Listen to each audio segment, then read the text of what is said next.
La particularité de cette édition, c'est le renforcement des arbres. Parce que malgré 5 éditions, comme vous l'avez souligné, nous avons malheureusement constaté que 2 tiers de nos arbres n'ont pas pu tenir en raison du fait que non seulement ceux qui débroussent, ceux qui entretiennent l'espace vert à l'université ne manquent pas de nous en couper, mais également des étudiants comme ça ou des personnes malveillantes qu'on n'arrive pas toujours à identifier, voilà, arrachent des plantes.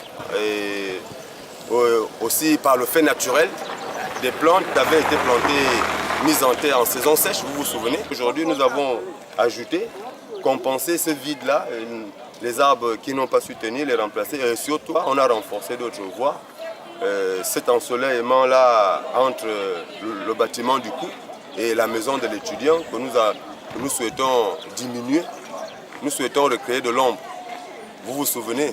Et c'était vraiment l'essentiel de cette journée. Et il a été question au cours de cette journée de rappeler que lorsque nous plantons les arbres, derrière il y a tout un combat, il y a toute une activité citoyenne voilà, qui est entreprise. Parce que les uns et les autres se souviendront qu'au cours de notre deuxième édition, nous avons sollicité l'intervention des autorités publiques relativement à la question de la citoyenneté de l'étudiant qui se retrouvait quasiment fébrile du fait de l'accès difficile à la carte d'identité nationale, disons à ces certifications administratives, carte d'identité nationale, permis de conduire, passeport. C'est vraiment des documents de luxe en milieu estudiantin. Et en plus, les étudiants confondent leur carte d'étudiant avec la carte d'identité nationale.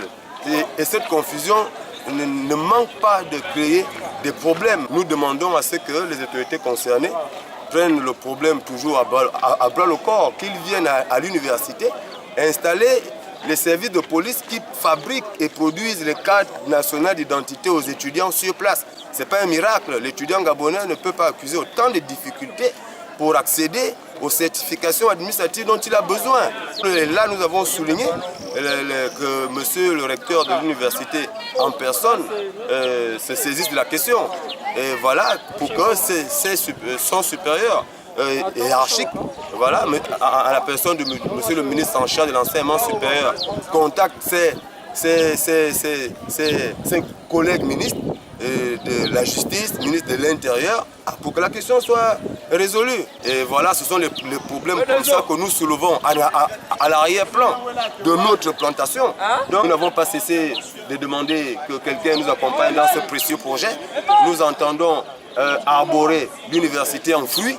Voilà, nous n'avons pas changé d'itinéraire, nous allons charger des arbres fruitiers au campus.